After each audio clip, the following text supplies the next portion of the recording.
Happy Wednesday, everybody. Sophia and Adam here with you for another episode of the Hockey Hub Wednesday, aka Hump Day. And I'm mailing it in today, working from home, Adam. But I do have, you need one of these, Yeah. my Hockey Hub shirt on.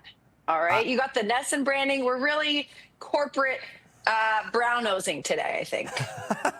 well, I do have the Hockey Hub shirt. I didn't wear it, but I will next time, just for you.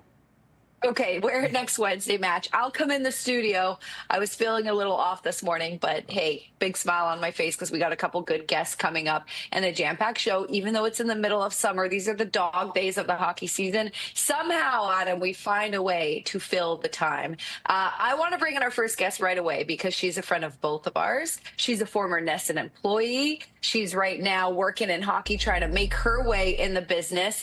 And former hockey player, professional hockey player as well. Paige Capistran joins us. Paige, thanks for being on the show. We miss you. How's it go? Well, you're home. You're kind of visiting home right now, but I know you're living in California. So welcome back for a bit. And let's start with telling us about this whirlwind of a journey. Thanks for being on the show. How has it been over the last year, you being the analyst and reporter for the Ontario Brain? It has been awesome. I miss you two and Nesson both so much, but the last year has been crazy, and I think it's just funny, a little full circle, getting the opportunity to talk about Marco Sturm here today, because obviously worked with him for a year and in Ontario, but super excited. Thank you for having me, and it's good to be semi-back. Yeah, and it's great to have you back as well, Paige. And obviously, you mentioned Marco Sturm, and that's, I mean, we love you. And of course, you're going to come on the Hockey Hub and talk, in the future, I'm sure. But because you know Marco Sturm well from your time with the Ontario Reign, we want to get a little insight into his coaching style, who he is, how he communicates with the players. Just your overall impressions of Marco Sturm, the individual. Well, when I think of Marco Sturm, the first word I think of is respect. He has earned so much respect, and I met him a year ago, less than a year ago, so I only had one hockey season under my belt working with him, but the way he is on the ice, off the ice, just have nothing but great things to say about Marco. And when I think of his style on the ice, he cares about the D zone. And I mean, when we look at his playing career, he was a winger, and stereotypically, wingers are the ones that do not care about the D zone. So he knows that it is what it takes to create offense, taking care of things in the defensive side, your own end of the ice. That's something he preaches. He takes a lot of pride in.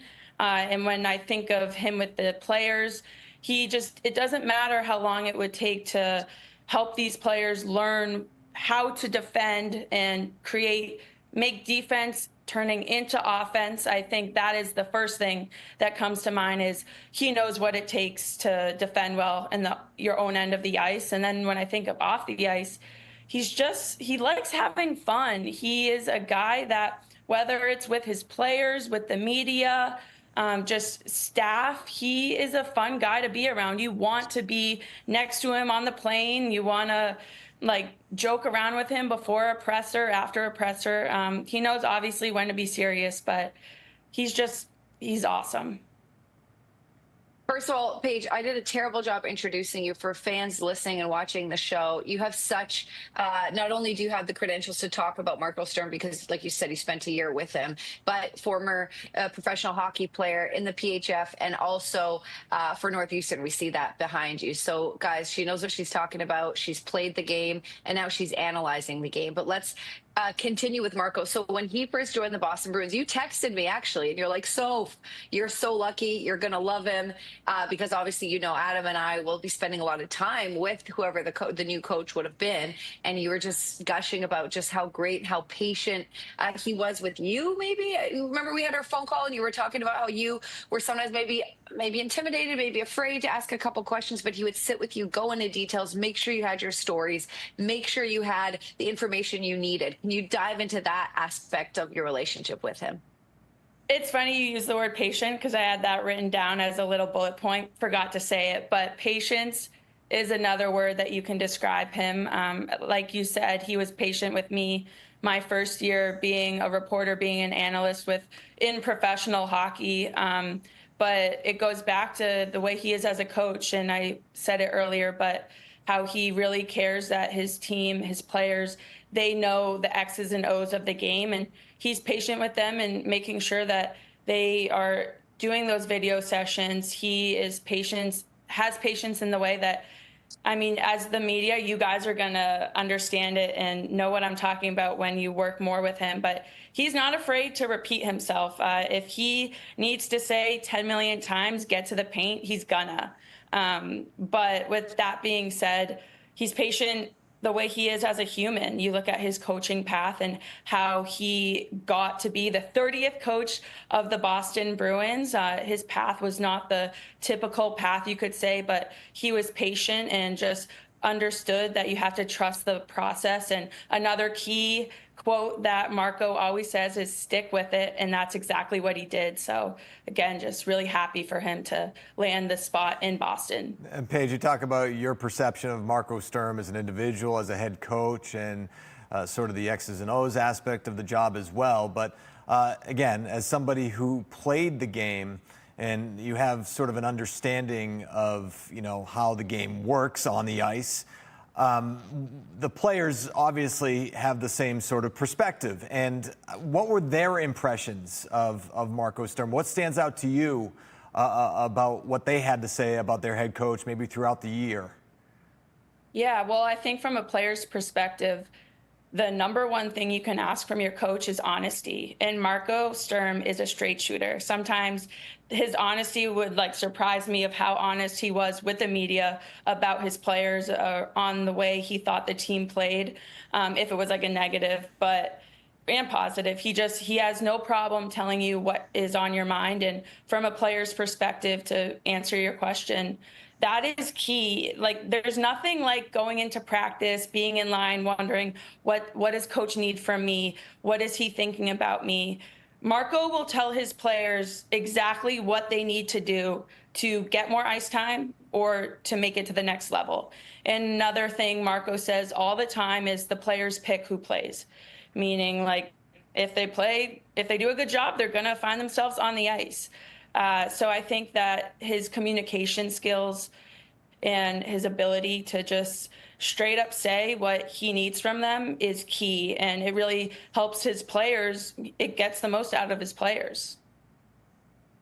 I love that. And it's the common feedback we get every time we ask a former player or a current player, what works for you and what doesn't. And it's communication. And I've said this before on the show.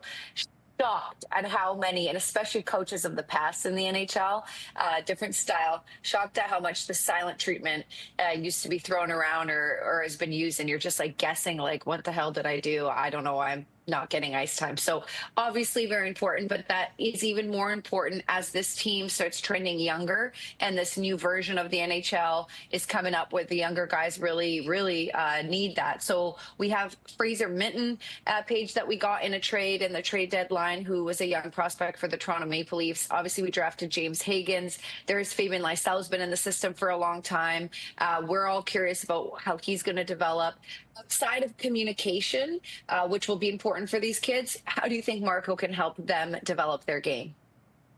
Yeah, I mean, when he can lean on his experience with the Kings organization working for the Ontario Reign, you think of guys like Andre Lee, Brant Clark, Quinton Byfield. Those are all guys who played under Marco and now have NHL games under their belt and impact their team in the NHL.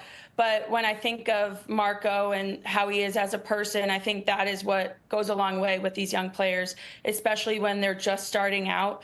Having a coach that believes in you and having that long leash as a young player is so important. And Marco Sturm understands that he needs to give those players longer leashes. And if they make a mistake, have a turnover on the blue line, he's not going to immediately yell at them and put them on the bench. He's going to say, go back out there, learn from your mistake, don't do it again. But he gives the players the room to grow and get better and ask questions and just be a guy that his players can trust. And they know that he wants them to play better and get to the level that they want to be at. And a great example from last year in Ontario with the Reign, a guy named Jeff Malott. It was the first year in the organization for him.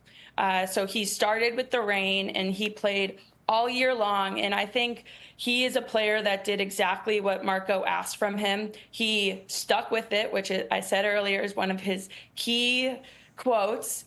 And Marco all year long said, get to the paint. And Jeff Malott was a player who got to the paint. He did what his coach asked of him. And which Ontario Reign forward was playing for the LA Kings against the Oilers in the Stanley Cup playoffs? Jeff Malott. Like, I feel like that is a great example. When you trust Marco, when you listen to him, you have that belief in yourself that he puts in you, you're going to get to where you want to be. So I think that Marco can really lean on his experience with those younger players. And another thing, like when we would ask Marco about whoever player it was that he used to coach that was up with the Kings, like, what did you see so-and-so play last night? Did you see Brant Clark? Like, what did you think of his game with the Kings? He would always smile and he would say that those are my kids. Like, he makes it feel like a family. And those guys that he coached when they were in the A and helped get to the NHL, he loved them so much as he literally called them his kids. And it just kind of shows how Marco treats his players. Well, I mean, in terms of, head coaches, I mean, he's kind of a kid himself, right? Because he's a younger head coach. And obviously this is his first head coaching job in the National Hockey League. Not a lot of head coaching experience. I know he has some internationally and obviously the few years with the Reign. Did he ever talk about some of the things that he needs to do better over the course of the time, what he's learned about being a head coach at the AHL level? What stood out to you? Well, when I think of Marco, I think of so much confidence. And I think being the head coach, you absolutely need that. And he was a guy that he said that he had to learn how to talk more when he was a player. He was one of those guys that you knew he was doing everything right. You looked at him, you watched him, like from his teammates' perspective, you trusted him, respected him, but he wasn't the loudest guy in the locker room. And becoming a head coach in Ontario helped him have more of a voice. And obviously English is not his first language. So feel like his years in Ontario, he really used that to his advantage when talking about like actually speaking to the locker room. So I feel like that is something that he discussed that he really improved on. And he's even said that he is a head coach. He is not an assistant coach. And to know that his strengths are, he just knows himself and he bet on himself. And I think the fact that he kind of going back to his path, choosing to leave the NHL, go down to the A to get that head coach position, again, just shows how much confidence he has. Because I don't think every coach would believe in themselves the way that they could get out of the A once they go down. So I think that that's something I want him to continue, is just knowing how strong he is on and off the ice, what he brings to the table, because I think that is what has got him to this spot. Yeah, he did say that a couple times in his media day, which was like actually more of like a media week for him. He did the tour, he was on this show and that show and on NESN and throwing out a first pitch. So his patience, because he was answering the same questions a million times over. But one of the things that stood out to me is exactly what you said. He was like, I was made for this. When he started coaching in Germany as the head coach, he's like, this is me, I think was the direct quote. So it's nice to know that someone feels like so in their element with what they're going to be doing. And of course, he's going to be head coaching the Boston Bruins. I have a question that might be hard for you to answer, but I'm like, we can just have a conversation if you don't have the direct answer. But the Bruins need a captain. And we're talking about leadership and what Marco Sturm has as a leader. I feel like without a captain, and we'll find this out, he might be involved a little bit more in the room, maybe just to help establish that culture that the Bruins are trying to hold on to. He said he's not sure that, he knows that David Pastrnak and Charlie McAvoy are the longest tenured, that they have, leadership qualities that are kind of emerging as they're getting older. But he's like, I want to meet them. I want to feel what's right, and then I'm gonna, be part of that decision with Dawn and Cam. Anyway, monologue over. But with all that being said, do you have any insight as to like what he values in leadership and in captaincy, or just leadership in general as a group? Well, I think first off, not just giving it to, well, obviously McAvoy or Pasta, like they've earned it, but I think there's so much value into him not just saying like, oh, that's who they're going to give it to, and really wanting to learn more how they are as people. I think it's so easy for coaches to see on paper who they think should be wearing the C, but it just shows that he really understands the culture side of the game and how important the locker room is and how important the person who wears the C is. And everyone needs to want to play for the captain. So I respect the fact that Marco is taking this really seriously. And when I think of qualities he has for looking for a captain, I mean, Joe Hicketts is the captain of the Ontario Reign. And when I think of Hicketts, as Hicketts went, the Reign went. And at one point in the season, Joe Hicketts, our captain, was injured, and the Reign did not play well without Joe Hicketts. So I think that Marco really relies on the captain not only being able to talk the talk, but also walk the walk. I mean, it's a combination of a lot of things, but when I think of Joe Hicketts' game on the ice, he never, ever gave up on plays. And when you see a player like that, not afraid to block shots, like, I mean, everyone knows Big Z and how he was as a C. So I feel like a lot of captains just, they shared those qualities of doing absolutely anything for the sake of the team. So I'm assuming that is what Marco is searching for.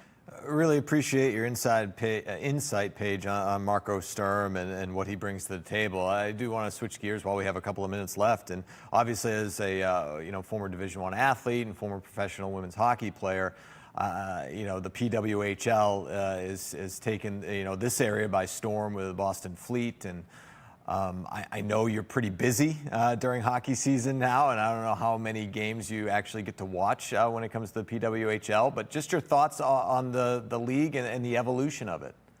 I mean, just incredible. Jealous that they're all playing and I'm not still. But I'm so happy for women's hockey, and I definitely didn't get to watch as many games as I wanted to, but I did catch the Boston-Montreal game in Seattle, and that game was just a really fun one, and I'm so excited that that is the future of women's hockey. That game, I looked it up because I just remember that game specifically being crazy, and it was 12,608 fans at that game in Seattle. So I think the fact that there's that many fans on the West Coast wanting to watch women's hockey, it's just amazing to see the growth. And I remember that game, Erin Frankel was in the net for the Boston Fleet. And I asked her, just because, not like reporting wise, but friendship wise, like about that game. And she is so excited that she gets to go back and play in Seattle, since Seattle's adding to the league, and Vancouver. So just overall great things to see. I'm so proud of women's hockey and really joining together, because I think the big difference from now compared to when I played for the PHF is all the best players are in one league, and everyone, just the fact that it's one league, that is why it is so successful. Fans don't need to split off. Everyone is doing this together. And it's amazing to see. And I'm so happy for my friends that are still playing. And I am so incredibly excited for the little girls that when they keep making their goals don't have to end in college hockey. So it's just amazing. And I'm so proud of the sport. It would be so cool to, and that's what's the reality is, to be like 8, 9, 10, or even like 16, 17, 18, and being like, I can get drafted. Like, there wasn't a draft before. You know, I can get drafted into this. I can play for a professional team in a professional league. So yeah, no, it's I get goosebumps when I think about when I was little. I was terrible at hockey, but I knew I wanted to be in it somehow. But unfortunately, my dreams were like playing was just not even an option. Even the leagues that although women older than me did find a way, but I'm just saying it just was like a little harder to do. So you're like, okay, I'll report. And now, you know, if I was that age again, I could be like, I might get drafted, and that would be so, you know, so exciting and something to look forward to. I have a really quick question too, just about you as a player, because you mentioned Marco Sturm's coaching style and how, you know, he doesn't bench you if you make one mistake. What's the fine line, and what was it for you? If you make a mistake and you're like, okay, great, I'm not going to get punished, I have a chance, like I got to redo. But sometimes a player's learning curve is maybe a couple weeks at something, and then maybe nerves kick in and you're like, oh God, I don't want to make that same mistake. You know, you're like, you're out there and then all of a sudden there's pressure because you keep doing XYZ, or you're still trying to figure something out. Where's the fine line of keeping a player on, or was for you, versus just like, okay, like, you know, you can not sit this one out. I don't think I'm saying it right, but what's the fine line? You know what I mean, right? Of like going out there versus taking a bit of space. Well, I think when we're throwing it back to my playing days, I don't think Coach Flint's leash for me was quite as long that Coach Marco Sturm gives to his top prospects. But I'm just joking. But really, the fine line is just never. I feel like the more confidence you give in those younger players, that is when you see the most of them. So the fact that Marco knows that and knows when to make the leash longer for certain guys, and understanding your players and knowing who you can push, who you have to bench. It's all about the people skills and understanding how your coaching style has to kind of shift with player to player.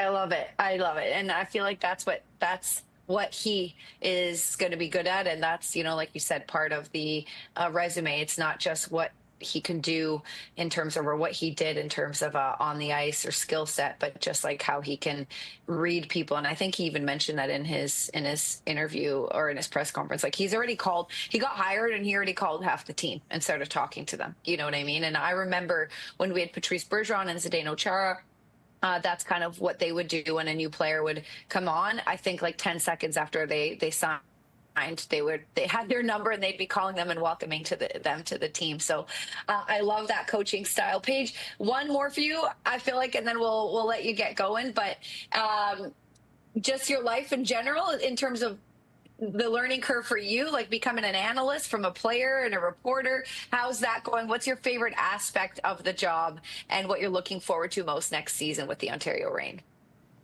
I would say just meeting new people has been awesome. I feel like the hockey world is literally so small.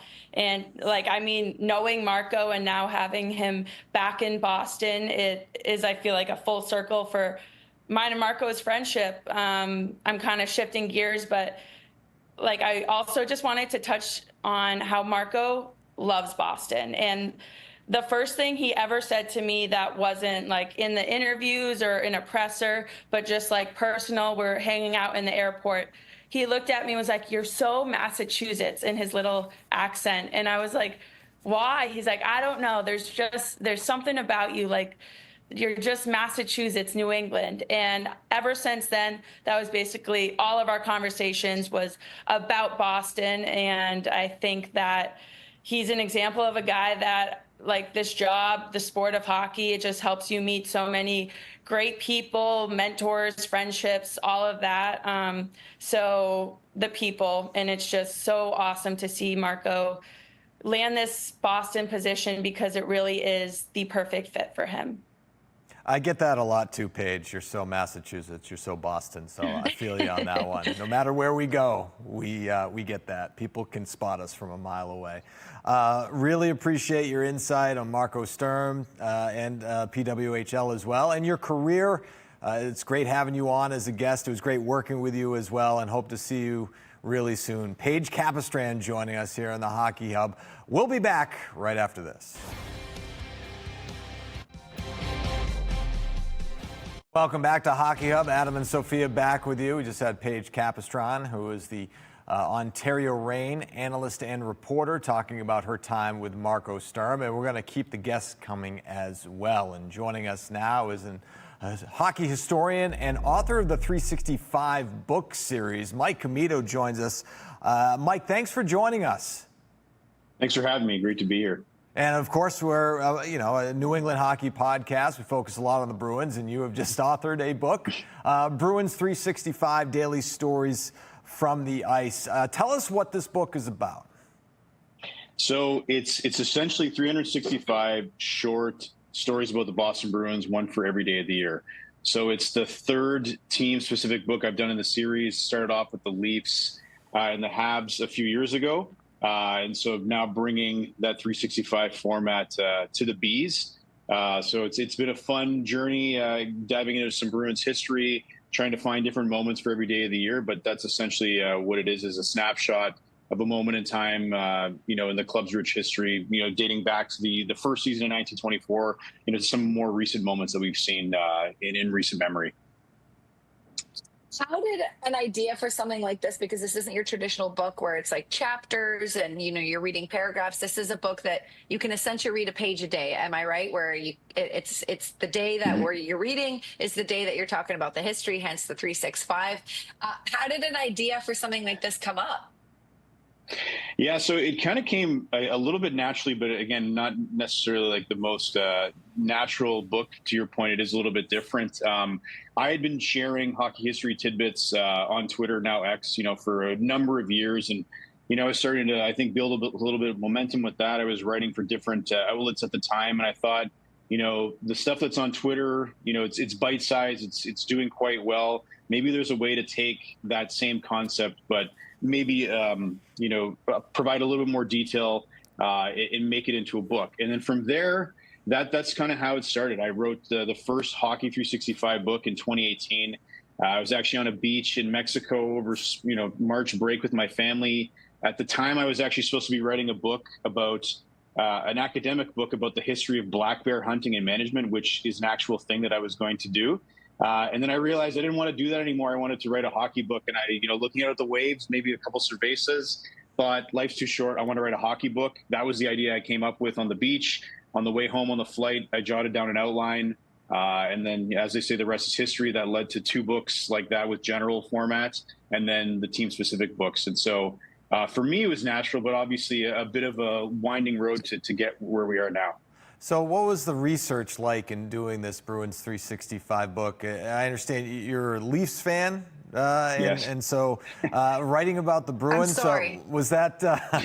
Yeah, Soph's a Leafs fan as well, obviously. No, I was born a Leafs fan. I just know how hard it was. So I have since converted. Okay, but yeah, fair enough. Yes, you're I'm a convert. Sorry for your pain. Sorry for your pain. Yes, thank you. I should specify when I say Leafs fan. You grew up a Leafs fan. That's correct. Yes, go ahead. All right. Adam, So how difficult was it to write about the Bruins? Did you have to put your emotions aside a little bit? Yeah, it always is. And again, I think I was born a Leafs fan and have never escaped it. So again, I haven't been converted yet, although I probably spent more time with the Bruins this past year than I did with the Leafs. I think every night, I spent some time, doing research and writing on the Bruins.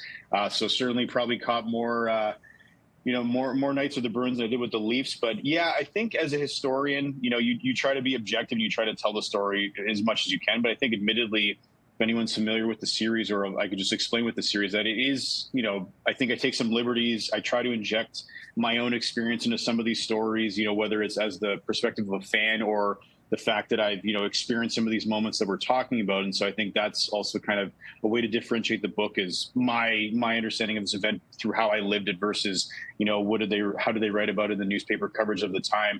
But I think what I realized, especially when I did the first, book after Leafs with the Habs, is that no one wants to really read a book from the perspective of a Leafs fan if they're writing about your team, especially if it's going to just include, all these pot shots or different jabs at moments in time. But luckily, as fans of the Bruins, as a Leafs fan, there's not really much I could say. If you go back to 2013, 2018, 2019, the list goes on and on. So I did kind of keep, I guess, that emotional baggage and trauma at the door. Although there are some moments where I think I, let my guard down and reveal exactly some of the emotions I was feeling watching some of these series unfold. So I think certainly Bruins fans can probably appreciate the perspective I share when we talk about the 2013 collapse, when we talk about the Game 7s in 2018 and 2019. So hopefully those Leaf moments come out. But overall, I really try to just focus on the history of the team without including my own hangups that I may or may not have about this particular franchise.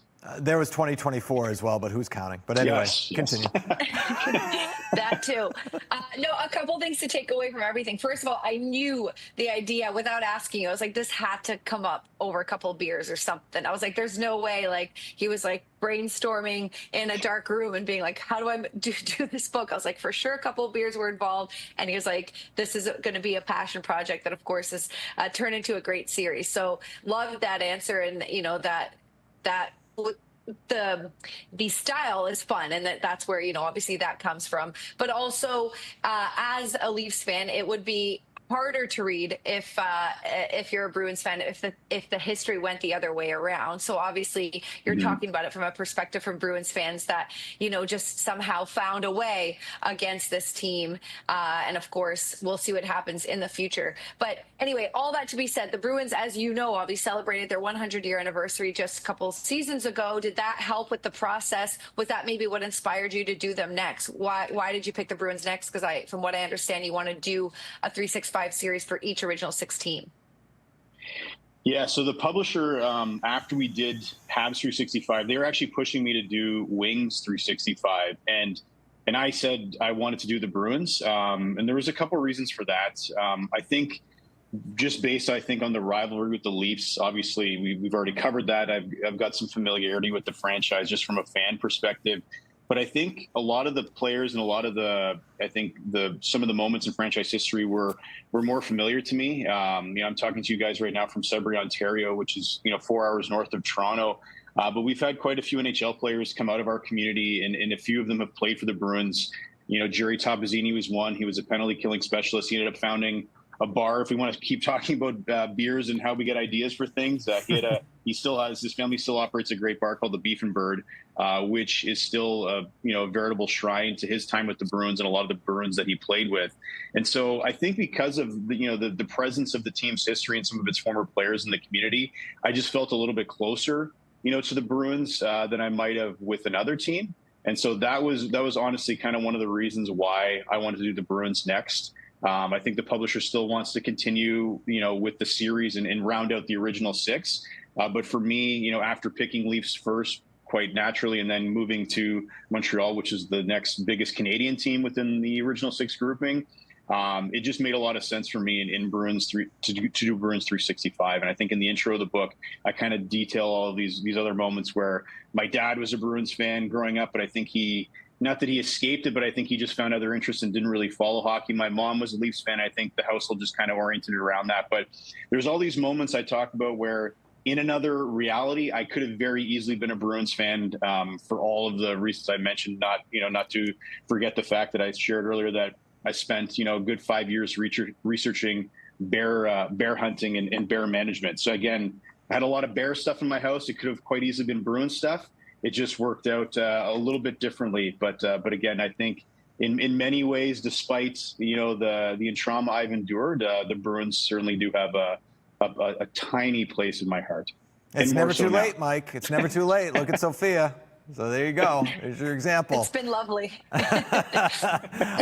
So you all, I was reading some of the testimonials as well, and I noticed Andy Brickley, one of the names, our own Andy Brickley. How was that experience? How did you come to get in touch with Brick and Billy Jaffe as well? Is that correct? Yep.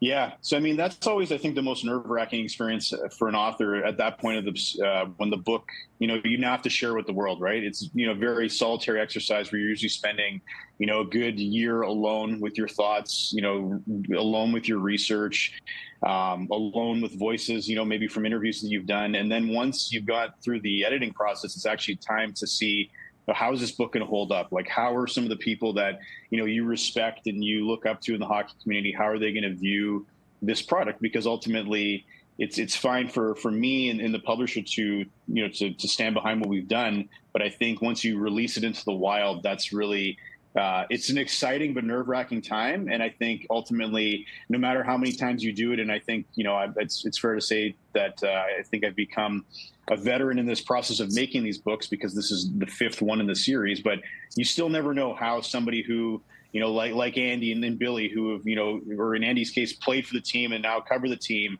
this is something that is very near and dear to his heart. And, he may have different views on the way that I've told these stories. But certainly I think once you start to see, some of that feedback come in, it is very validating, and it affirms all the hard work, the long nights, that it's worth it. And it certainly, it means everything to get that type of endorsement from people like Andy and Billy, just because, again, the book is meant for people who, cover and love and have grown up with the Bruins. That's who it's made for. And so I think certainly that shows that we were, hopefully on the right track, and hopefully a lot of the readers that will get this in their hands in October feel the same way. Now, today is July 23rd, so we wanted to focus on a story that you would have in the book if someone had it in their hands right now. I don't know if you know, Mike, we didn't have a chance to talk much during commercial break, but I'm Canadian myself, born in Toronto, live in Boston now, obviously, but grew up learning a lot about Terry Fox, a hero of mine. Absolutely love him. But some Americans, I don't want to say a lot, but some don't really know about him. Can you dive into what happened today on Bruins history and who Terry Fox was? Yeah, so Terry, Sophie, you know this, but Terry Fox, obviously, arguably, perhaps one of the greatest Canadians who ever lived. So he was diagnosed with cancer, and he lost his leg. And, he had the idea that I'm going to run a marathon. I'm going to run a marathon a day, basically across Canada, going from coast to coast. And so he started in April of 1980, dipping his artificial leg into the waters off Newfoundland. And his goal was to run across back to British Columbia, where he was from.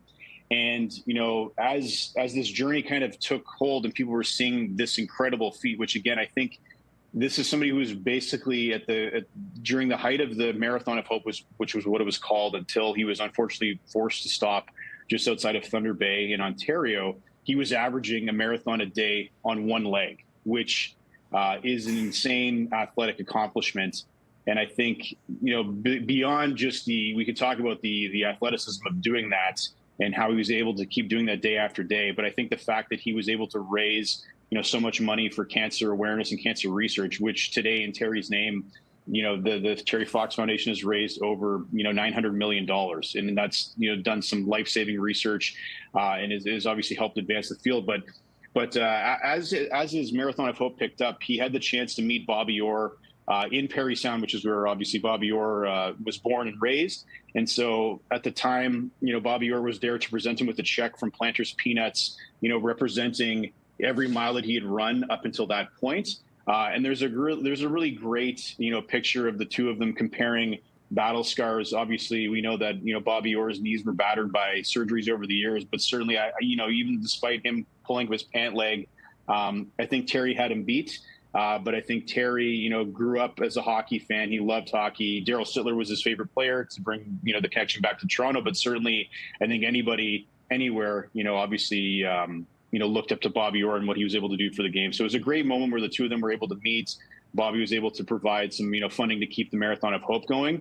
But for me personally, Terry's always been a source of inspiration. I think of every time I'm, on the treadmill or running outside and I want to give up early because it's too hot out or I'm tired today. It's like, this guy ran a marathon a day on one leg. So I can certainly keep going, for another 1 kilometer.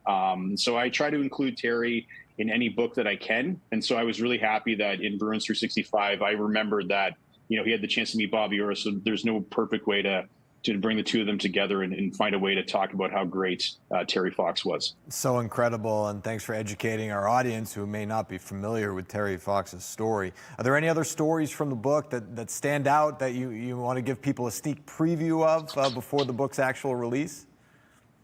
I think there's so many of them. Obviously, there's 365 of them, but I love the ones where, you maybe forgot about those, or, the details were a little bit lost over time, maybe overshadowed by some more important moments in Bruins history. So I think for me, what I would leave with the readers with potentially is just that you're going to have the big moments like the trades that changed the course of franchise history, whether it was, Phil Esposito, or Cam Neely coming over, or big signings like Zdeno Chara. But then you've got the ones that, maybe are not as important to the actual trajectory of the franchise, but, linesman Ron Asseltine, like taking out a fan after they jumped over the boards to try to get a piece of referees. And you got other stories that I came across that I didn't necessarily intend to find, where, there was Mike Walton and Bobby Orr were on the road rooming together, and I guess Bobby Orr played a prank and scared Mike, and Mike ended up falling through a plate glass window on the patio, I believe. And again, not a funny story, but I didn't realize that he had suffered some pretty significant lacerations, and there was actually quite some concern that had the fall gone a different way, there might be a completely different story that we're talking about with Mike, but Mike ultimately recovered. It's these things where, you find these unusual tidbits, and I think those are just as important to share. They may not be, a seismic moment in the club's history, but I think certainly for the fans who are, from different generations, different perspectives, I try to include, the good, the bad, the ugly, but also the fun, the lighthearted, just to kind of round it all out. Mike, I've had very limited interaction with Bobby, but obviously had it because he's here and former Bruin, big Bruin. I've had a chance to meet him. He's a big prankster, and I'm sure you've come across that in your story. So not surprised that one made it. Yeah. Before we let you go, can you just plug where fans can get a copy of this book or any of your other work, and where they can find you if they want to follow? Yeah, absolutely. Thank you. So you can find me on X or any social media platform at Mike Commito. And then for the book, it's available for pre-order right now. So if you're, in the States, you can get it on Amazon.com. It's also available on Barnes & Nobles, but any independent bookseller as well. So wherever you like to buy books, if they don't have it, or if they can order it in for you.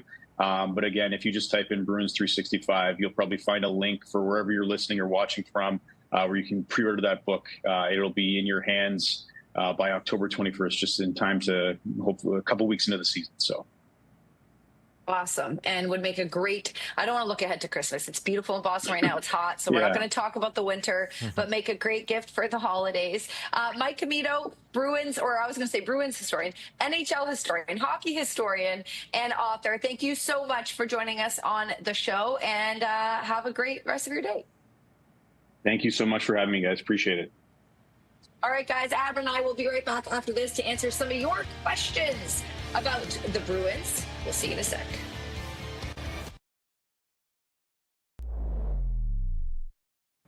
Welcome back to the Hockey Hub. Sophia and Adam here with you. As promised, we're getting to your questions and comments that you leave on YouTube or any social media. So if you want us to address it in a future show, just give us your thoughts, and Adam and I are going to try to get into them, or Casey when she's on the show. Adam, we have a couple here, but I really want to focus on one that I liked because I think a lot of people are talking about this. This is from Central Hockey 12. And this is about the Bruins' future. I'm just going to read it really quick. I know fans want playoffs as soon as possible for the franchise, but the reality is they should plan to miss again but develop a younger, more fun roster. Keep getting younger. Hit on your draft picks. Draft high-ish again in the first round next year. Jack Eichel in 2026. I'm going to leave Eichel out of this, but I will. Just thoughts on that. I don't know about planning to miss again, but I do like how Marco and Don Sweeney addressed and Cam Neely addressed the urgency of the playoffs. Is it like you miss a couple of years and bust or not? And I think that there is, as there should be, some patience with the development of this team. Everyone knows what happened. It was literally blown up. And then we have a couple of signings in the offseason. Like, this is extremely different team than we have seen in the last couple of seasons, and that's going to take time. New coach, no captain. So of course there's the patience of not making the postseason. But I don't think we're going to hear anyone say it's not really a goal. No goal to make the playoffs. Like, they're not playing to not make the postseason. Correct me if I'm wrong. But yeah, the focus is to develop the young talent that they already have, and to develop keep a certain culture, develop, as Paige Capistran said, more focus on the D zone and responsibility, and clean that up, but not miss the postseason. What are your thoughts? No, I mean, they're planning on making the playoffs. You don't go into a training camp and say, all right, guys, we're throwing this year away so we can develop the young guys. No, that's obviously not the case. By the way, they still have some pretty good players on that roster. I know last year, was a last place finish, and there were a lot of changes and a lot of familiar faces were traded out of town. But there's still some bona fide all-star talent on this roster. Totally. And so you have to keep that in mind. You can do both. You can develop young players, and you can still win hockey games. Now, again, there are a lot of questions going into the season. I'm not disputing that. You have a new head coach. You have a lot of new players. You have some young players. You have some veteran players, too. So it's not only just developing the young guys, but it's also seeing how everybody comes together, how they gel, how cohesive of a unit can this team be, and how quickly can that happen. And so, there are a lot of question marks going into the year, but I don't think that they're punting on the season by any means. No, and also health. We didn't have a couple key players that were healthy. I do think, though, the patience is there. It's like if they miss by a couple points or if they miss by a lot of points, it's not going to be like, what the hell? This isn't working. And it all depends. Like, it's so funny. So much of sports, or at least I focus on hockey the most, it's intangible. Like, you don't really know how to put it into stats or numbers. But as you know, I was off last season, so I didn't watch every single Bruins game, but when I was tuning in, something was off, right? Like, it was just like the talent was there, the skill was there, but you're like, what the heck is going on? And so it depends on how they lose, if that makes sense. If there's an effort night in and night out, if we're seeing promising plays, but maybe some turnovers because of that and mistakes that can be cleaned up, then it's like, okay, we didn't make the postseason, but there's a lot of hope here, as opposed to blowing leads, having terrible second periods, having no shots on goal, that kind of stuff. So we'll see how the Bruins do in that. But I don't think there's like a ton of pressure. I just think they're going to put the pressure on themselves and they're going to be gunning for it. We have like a minute left. Do we want to answer another one? Adam? Yeah, we just have to make it quicker. Okay. How about this one? Brad Marchand only had 1 point in his first 20 NHL games. Let's see what Fabian can do. This about Fabian Lysell. Criticism, S-Ville 1983 defending Fabian Lysell. Go. Thoughts? Got to be patient with young players. I completely agree with that, but it doesn't mean that he's going to turn into a Brad Marchand type of player. It just means that you don't write off a player just because he's a handful of NHL games under his belt. Yeah, like under 15, I'm pretty sure. No, that's a ridiculous thing to do, and the organization would never do that. So there is still time. Yeah, he came in, mostly was getting consistent play after the deadline. Let's see, let's see what he does in training camp and the beginning of the season and with a new head coach. But all right, guys, I thought we could get to more, but I blabbed a lot as usual. We have to send it to break one more time. We're going to be back to show you about James Higgins met Adam Sandler, the guy who drafted him, after this.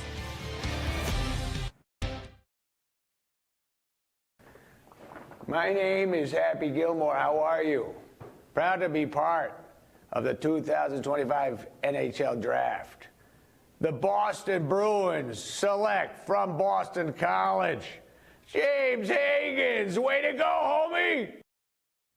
Such an epic moment at the NHL Draft with Adam Sandler playing his role of Happy Gilmore, announcing the selection of James Higgins. And with that, we get fired up for the Adam Sandler Happy Gilmore sequel. And then meeting Adam Sandler was James Higgins at the premiere on Monday. And so that's a pretty cool moment for Higgins and for Adam Sandler, who's going to meet the next great center of the Boston Bruins. There we go. I love it. Well, and I can't wait. Where are you, Soph? We lost you. I'm gone. Oh, there you are. Thank goodness. We're just playing musical chairs over here. That's actually hilarious. Everyone knows this, but James, of course, was saying how that's his favorite movie, so that's even crazier. Then he gets to meet him. What I was worried about, had I not met James, I'd be like, everything is happening, and he's a young kid. Is this like a lot at once? Like drafted by, like, get to meet Adam Sandler movie premiere. Is this like a lot to take in? But he's got a very good head on his shoulders. Yes, I don't know him that well, but I got to talk to him every day at development camp and can handle the pressure. The maturity's there. So I'm not worried about too much getting to his head, because that can happen, right? We saw it in Mitch Marner. So whatever, this is just fun for him. I'm not going to deep dive into this too much, but I think a cool moment for the guy. And we'll talk about it. We'll ask him about it in training camp. We have to wait till then. Have you seen Happy Gilmore, the original? Oh, yeah. I did. I don't think when I found out we were talking about it on the show, I was going to put it on and rewatch it last night, but I was like, no, I'm going to bed. So it's been a while. Like, I'm not one of those, like, I got to watch it every year to get a laugh. But yeah, obviously a classic. I'm assuming it's up there on your movie funny list. Yeah, it's one of the top, not only sports movies, but Adam Sandler movies for me, for sure. But yeah, I saw that movie in the theater when I was 16 years old, which was epic. But I've seen that movie, probably 50 times. And I recently watched that movie with my 10-year-old daughter. I was like, you know what? It's time. And we're going to watch this movie together. And she loved it. My niece and nephew love it. So I love that I'm able to pay that forward to the next generation. And I'm really psyched for Friday's premiere of Happy Gilmore 2. Sequels I guess we're calling it a sequel or like part 2. They're not always good though. I'm scared. I sometimes I like, I love Zoolander was one of my favorite movies, and Zoolander 2 was pretty funny, but I was like, damn. I was left a little disappointed. Are you feeling hopeful? I am. Well, it's just the nostalgia for me, I mean, Right. I'm not looking for this to be a great cinematic masterpiece. I just want it to be fair. fun, and I think it's going to be fun. So I'm not putting any pressure on the movie or setting the bar too high. I just want to laugh a little bit and be like, oh man, that's a great throwback to the original or whatever. So that's all I'm looking forward to.